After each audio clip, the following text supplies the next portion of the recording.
So for the admin matters, we'd like to ask Chairman Karaps Paduano. Congressman Romy Acop for the admin matters.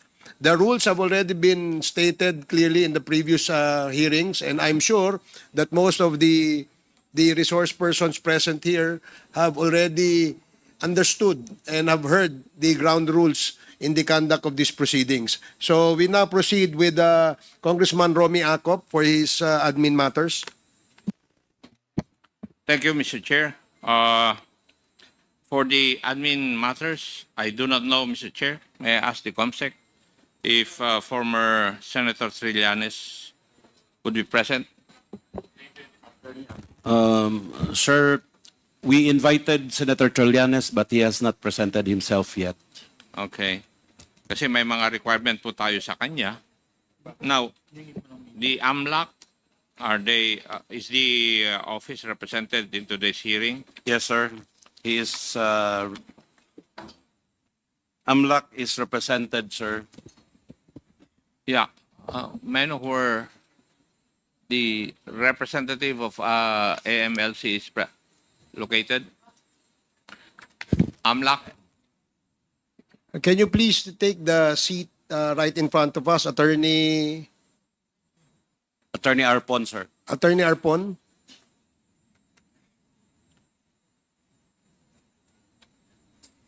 Sige po, wag po kayong mahiya. Nakareserba po yan para sa inyo.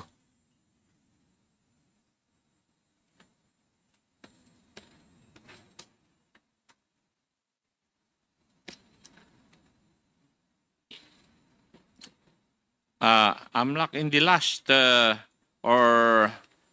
hearing conducted the 13 November 2024 of the Quad Committee, you were required to authenticate documents submitted by former Senator Trillanes purported to show money trails linked to drug proceeds. Yes, Mr. Chair. Have you submitted such to the committee? Mr. Chair, in 2016, the Anti-Money Laundering Council issued a public statement which denies that we are the source of the documents or information shown by Senator Trillanes in 2016. And in September 2017, Mr. Chair, the AMLC also issued another public statement denying that we are the source of the documents and information attached by Senator Trillanes in the complaint he filed before the Ombudsman. And in the same public statement, the AMLC denied that we furnished the Office of the Ombudsman such documents in relation to the complaint by by Senator Trillanes, Mr. Chair. In other words, AMLAC denied that the documents presented by the former Senator Trillanes did not originate from your office. Yes, Mr. Chair. May the Quadcom committee, Mr. Chair, can we ask AMLAC again, since this has come out already in the open, in the committee hearings of this committee, can the AMLAC conduct an investigation proper insofar as the allegations of the former senator are concerned? Mr. Chair, the jurisdiction of the MLC will be had if there will be a unlawful activity, Mr. Chair. So if there will be an unlawful activity that will be filed, then it is the mandate of the AMLC to conduct a financial investigation, Mr. Chair. Thank you. Mr. Chair, we also issued invitations to Mr. Jimmy Guban, Mr. Mark Tagupa, the Honorable Pulong Duterte, Attorney Mans Carpio, and former Deputy Ombudsman Karandang. May I know from the COMSEC whether these invitations were served and did they confirm their attendance in today's hearing? Sir, can you repeat the question, please? Invitations to Mr. Jimmy Guban. Nakita ko na siya. Yes, sir. Mr. Mark Taguba. Yeah, he is around, sir. The Honorable Pulong Duterte. We sent him notice. We did not send him an invitation, sir, but we gave him notice. Of the schedule of the Yeah, of hearing. the schedule of today's hearing. Thank you. Attorney Manscarpio. We sent him an invitation, and in reply, he sent us his reply, sir, and a copy of which is distributed to members. Thank you. And we also have invited former PNP officers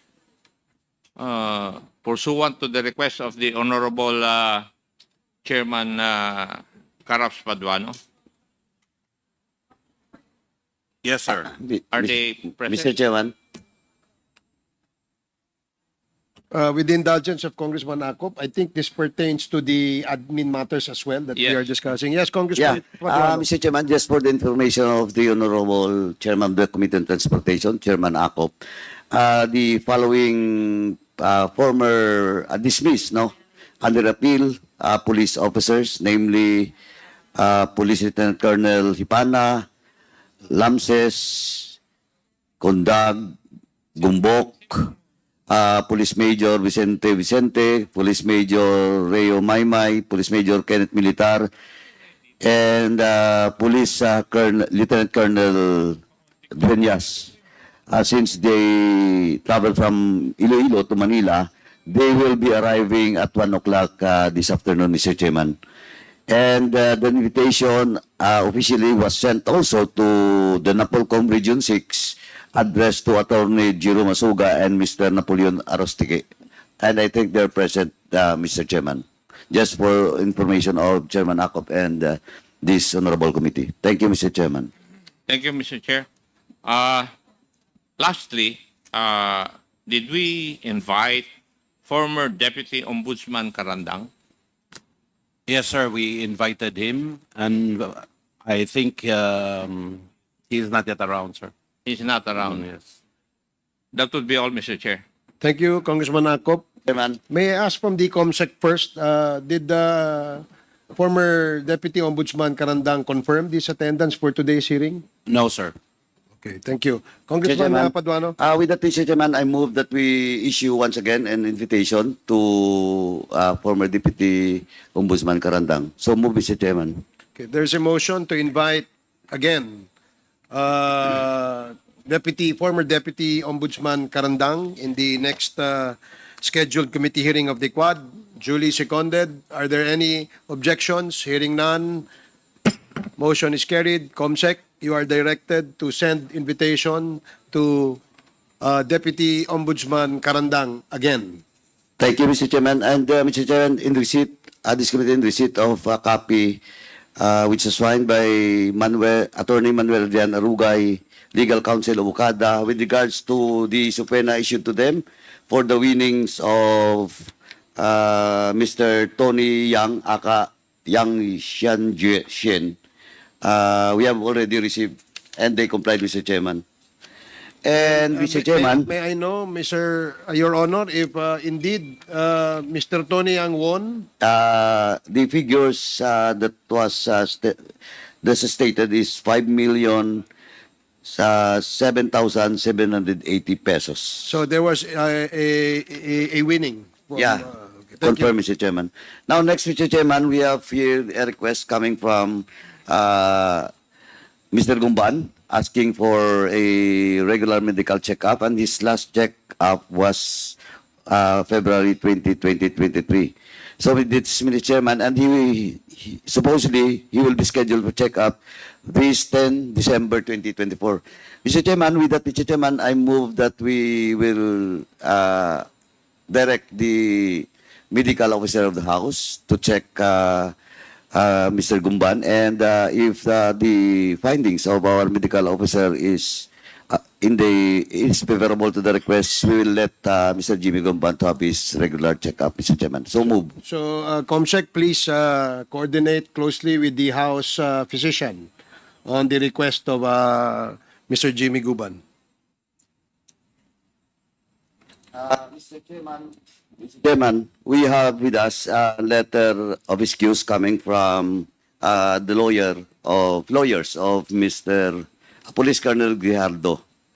And once again, attached is a medical request from his doctor, a certain Dr. Montenegro, for a request to admit Colonel Grijaldo.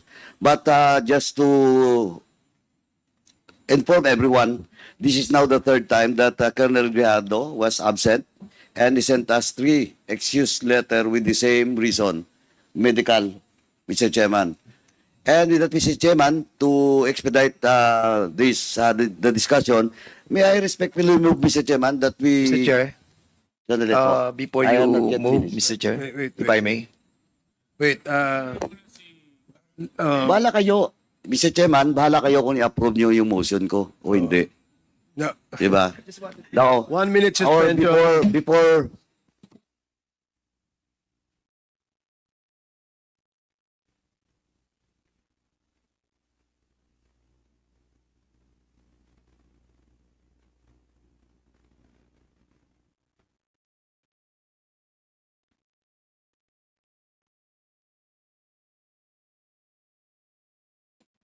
Hearing resumed.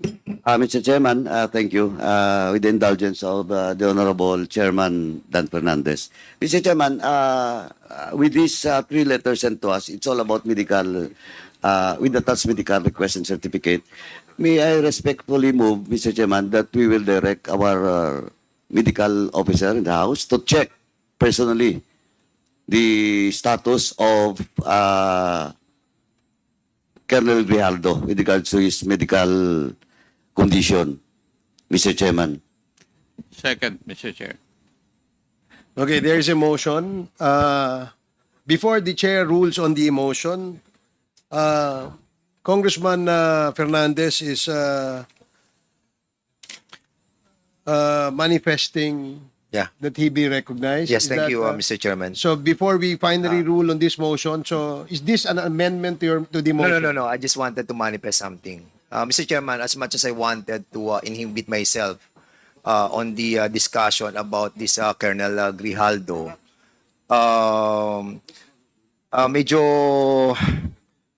medyo nakakapiko na po, Mr. Chairman. His continued absence, in this committee hearing, in the pretext of medical excuses, are not acceptable. He wants to run, He wants to run. Running away from his responsibility and mentioning the name of this representation. He tainted the image of this representation, not only of this representation, but the whole of the Quadcom. Now, Mr. Chairman, medyo hindi ko po matatanggap yung excuses na medical services. As a matter of fact, Mr. Chairman, kung titignan mo itong kanyang excuse that written by his lawyer, kaya hindi po siya nakapunta rito because he was still in the hospital. Mula nung November 13 hanggang ngayon, nasa hospital pa rin siya. And he wanted to get a clearance prior to his surgical operation dahil meron daw po siyang rotator cuff syndrome that can be treated through rest, sling, and anti-inflammatory medications. Surely, he wanted to evade this hearing. Ayaw niyang panindigan yung mga sinabi niya doon sa affidavit niya sa Senado. In the previous hearing, Mr. Chairman, we manifested, di ba, na we will be relinquish our chairmanship on the issue of Colonel Grijaldo. Pero hanggang ngayon, inaantay po natin siya dito. And if I may, Mr. Chairman, if I may, I just wanted to ask kung andito po yung pihaw sa PNP na kung saan doon under preventive suspension si Colonel Grijaldo. may we ask, Mr. Chairman, kung nagre-report si Colonel Grijaldo sa PIHAW? Is there a representative from PIHAW?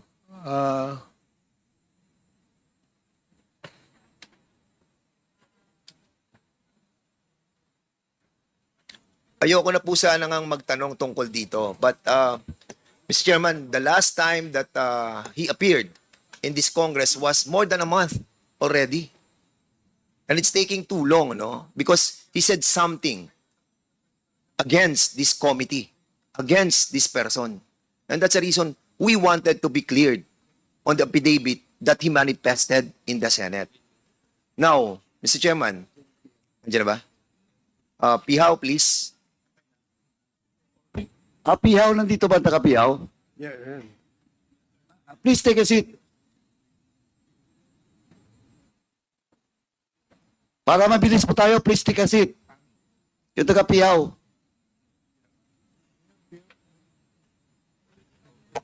Ang PIHAW po for the information of the body, sila po yung general, ako, itong custody ng mga under preventive suspension ba ang PIHAW?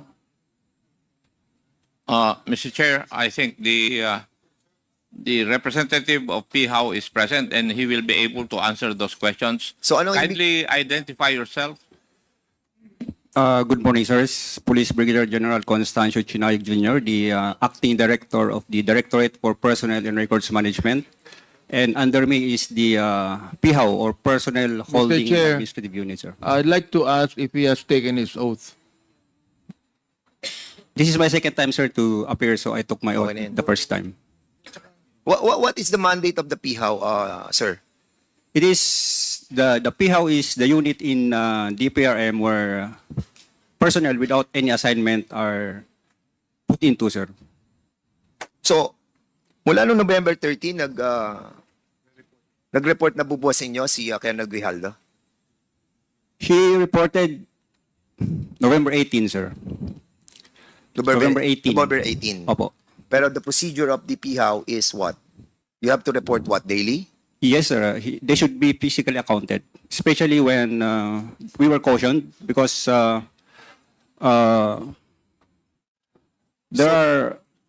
were allowed then because of our policy that we can account personnel online. But since the last meeting that Honorable Akop cautioned us, we required them, sir, to really be present during accounting. So, kung hindi sila nagre-report, you consider them what? If he will not report, sir, then he will be subjected to pre-charge investigation. So, hindi siya nag-report sa inyo mula noong November 13. And as a matter of fact, nag-report lang sila sa inyo noong November 18. Prior to November 18, sir, kasi yun yung may excuse siya that he is in hospital. Okay. Mr. Chair, I'd like to ask in relation to what Congressman Dan Fernandez is saying. Ito bang si Grijaldo nag-report daily sa inyo? Because that is your rule, di ba? Yes po, sir. And he didn't do it. Come again, sir? He did not do it. He reported po, sir. 18 to 20, Daily. 22. Opo, sir. Daily. Opo, sir. Physical report, physical, face-to-face. Did he report? Yes, sir, because they are made to sign. Daily. Opo, sir. Okay, after that, he did not report anymore, and it was told that he's in the hospital. Di ba? Hindi, if I may, Congressman Nabante, no? So, daily siya nagre-report mula noong November 18 hanggang ngayon. Nagre-report sa inyo daily. Negative, sir. Because November 18, he applied for leave. 5 days mandatory and then special privilege leave. The effectivity of the mandatory leave is November 25 to 29. At naidugtong doon, sir, yung special privilege leave, December 2 to 4. So he was officially, sir, he is on leave. Wait. Ano yung special privilege that was given to him? These are leaves allowed that we can avail of, sir, for PNP personnel, sir. Okay. Yes, sir. So, yun yung special privilege. Opo, sir. Sige, Congressman muna. Mr. Chairman, Mr. Chair, Mr. Chair, you know, I've always maintained my silence over the accusation of Colonel Grijaldo on this, because I do not anymore want to belabor what he said in the Senate. Because anyway, the people watching to us right now does not believe in his lies to us, no? Pero the thing is, he must appear. He must appear here and tell us about these accusations to us. Oo, kami naman, Mr. Chair, we are willing to inhibit ourselves while he is here being asked by the Quadcom. Oo. So my name was one of those mentioned with Congressman Dan Fernandez that we pressured him to tell a lie. Oo. And his lie is brazen, Mr. Chairman. So I'd like to find out what we're going to do with Colonel Grijaldo, realizing that he has not appeared here 3 times with the excuse that he has been in the hospital and confined, Mr. Chair. Sa akin nandiyan, Thank you. Mr. Colonel Grijaldo. No? Mr. Chairman, Let me allow the chair first to rule on the motion. The parliamentary status is that there is a motion that the House physician be directed to call on and visit Colonel Grijaldo and ensure that indeed, one, he needed confinement in a hospital. 2, that indeed he is suffering from a certain medical condition. And we will direct the House physician to ascertain this information. Now, before we rule, I allowed Chairman Fernandez to make a manifestation, and Congressman Abante also made this manifestation. Now I will recognize Congressman Flores for the amendment to the motion. Thank you, Mr. Chair. Yes, Mr. Chair, I Congressman just Flores. would like to propose an amendment to the motion of Chairman Caraps, Mr. Chair, if he would agree, Mr. Chair, that we ask the PNP to also send their doctor, Mr. Chair, because I believe that if Colonel Grijaldo is incapacitated to appear before a committee hearing, then would he be in a physical capacity to serve as a colonel in the PNP? If that would prohibit him from serving in the PNP in that manner, Mr. Chair, then maybe the PNP should also determine his physical fitness to continue serving as an officer of the PNP, Mr. Chair. Okay, that's noted. The amendment is to include the Philippine National Police Medical Director to likewise check on Colonel Grijaldo. Yes, Mr. Chair. So there's a motion as amended and duly seconded. Are there any objections? Hearing none, the motion is carried. COMSEC, please coordinate with the House physician, and Philippine National Police is directed to likewise ask the PNP doctor to check on Colonel Grijaldo. Mr. Chairman, Yes, DS JJ Suarez. yes, can I just ask the good Colonel,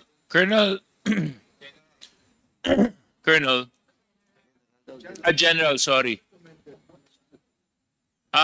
Nabanggit niyo po kanina na personal pong pumunta si Colonel Grijaldo sa inyo para pumirma. Ano pong petsa nun? Hindi naman po sa akin personal kasi may chief ng PIHAW kay Colonel Acosta. Siya po ang nagsusupervise doon sa checking ng kanilang attendance po. Anong date po yun? November 18 po, sir. November 18.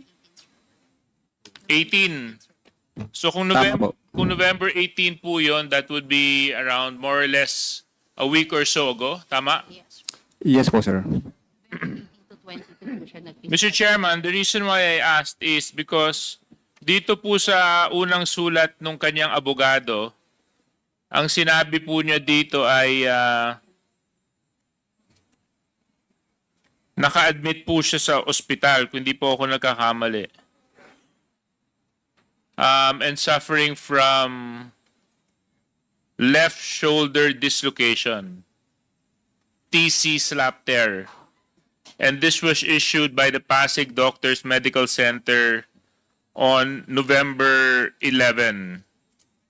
And we have received another letter from their lawyer saying that Colonel Grijaldo is admitted at the Pasig Doctors Medical Center for the same issue, left shoulder rotator cuff syndrome and slap tear, and this is dated November 26. Mr. Chair, para naman po napakahirap paniwalaan na kung rotator cuff issue lang po ito, bakit ang tagal niyo po sa ospital? At sa sobrang tagal niyo po sa ospital, may kakayahan po kayo pumunta sa PIHAW para po personal na makapunta doon. Kaso lang, pagdating po sa hearing ng mga Quadcom, hindi po siya nakakadalo. So, I would wait for the report of our medical personnel as to the status of Colonel Grijaldo in Pasig Doctors Medical Center. And maybe once we find out the truth regarding Colonel Grijaldo, we can make the necessary motions. I just wanted to manifest that, Mr. Chair. Thank you very much. Okay, salamat po, Mr. Chair. DSJJ. Mr. Chair. We are, the parliamentary status is that we are in the process of disposing of our admin matters. If this is in relation to that, I would beg the indulgence of Congressman Abante. This is in relation to Colonel Grijaldo. Mr. Okay, Chair. please I'll be continue. allowed. I'd like to ask the NAPOLCOM about Colonel Grijaldo's attitude and absence, because it has been 1 month since he testified in the Senate about this. So, NAPOLCOM, will you please tell us? Mr. Chair, if the police officer is unable to perform his duties, or he is not physically fit to perform his duties as a police officer, then he may be filed a case for incompetence, Mr. Chair. Or otherwise, he may also voluntarily file for permanent physical disability if he would want to claim pension by reason of his inability to perform his or physically function as a police officer, Mr. Chair. You're saying, NAPOLCOM, that he can be charged with incompetence. That's what you're saying? If he is no longer able to perform physically his functions, Mr. Chair, then that is a possible ground. He's trying to hide, Mr. Chair. He's trying to hide from this committee. Of course, he cannot run in this committee's investigation, even if he tried to hide. He might even be watching and listening right now. We do not even know. So I would like to ask the NAPOLCOM to actually tell us the recommendation over the absence of Colonel Grijaldo, which is already 1 month since he made a statement in the Senate, Mr. Chair. Thank you, Congressman Abante. Now we proceed with the admin matters. Yes, Congressman Paduano. Lastly, Mr. Chairman, with regards to Grijaldo lang po. You mentioned about the leave, no, official leave of Grijaldo. That was, it will start November 25 to December 4. Tama po, sir. Okay, so that will be 9 days because of that special leave na 4, 3, 2 to 4. Tama? 8 days po, sir. 8 days, okay. Now, please, General, mamaya na po yan. Please submit to this committee that official document that indeed you allow Colonel Grijaldo to have an official leave for 8 days. That's number 1 po. How about the previous? The previous medical certificates or medical checkups that was made by Grijaldo. Did he inform the police or the PIHAW? Yes, Your Honor. You have the documents for him Yes, Your to Honor. request letter? Huwag niyo i-antidate, ha? Please submit to this committee because, as mentioned by Chairman Abante, almost 1 month na po. Pag-submit niyo po. Then the motion that was made, amended motion by Congressman Flores, yung medical officer niyo po, dapat i-check siya. Kasi, Mr. Chairman, because of these 3 excuse letter, it's all about medical excuse. Mr. Chairman, if Colonel Grijaldo is making a mockery of this hearing and some police officers in collusion of Colonel Grijaldo, I will not hesitate to cite him in contempt in this committee and all those PNP officials involved to face cases doon po sa Napolcom. Kasi po, supposedly kayo po 1 month, hinayaan yung ganito. Of course, she's not absent without leave. Pero dapat naman po, you help us. You help this committee. 3 hearing wala siya. Under po sa pihaw. Thank you. I hope you will submit those documents today. General. If I may, sir. Yes. We are helping. Sandali sir. po. Can you submit those documents I mentioned today? Yes, sir. We will submit po. Or submit it today? Yes, sir. Please proceed. We are helping the committee, sir, in this endeavor. Actually, sir, when you receive the notice that there is a Quadcom hearing for today, I canceled the leave for November 27, just for this purpose po, sir. You cancel what? The leave po, sir. Your leave? No, sir, the leave of Colonel Grijaldo. Also, you cancel all the leaves. Only for this November 27 po. So, he's not on leave. He's not, sir, because he... Okay, now, General, you check. Because the latest excuse letter of Colonel Grijaldo is dated ano po? November 23. 26. Saan ba yun? 26. Okay, November 26. But, that was 3 days ago. But, yesterday. But, ito, Jenap, please take note of this. But the date of the medical request of his doctor was dated 11/23/2024. Eh baka bakit kayo niloloko nyo na? Paki-check lang po. Yes, Your Honor. Thank you, Mr. Chairman. Let me proceed. Can I proceed, Mr. Chairman? Okay, please proceed. Mr. Chair. Mr. Chair. With the indulgence of Congressman Caraps Paduano, Congressman Acop, and then is this in relation to the admin Yes. matters that we are discussing? Yes, Okay, the current matter po. After Congressman Acop. Thank you, Mr. Chair. Congressman Acop, you're recognized. May I request, Mr. Chair, that the head of the PHAW would answer my questions?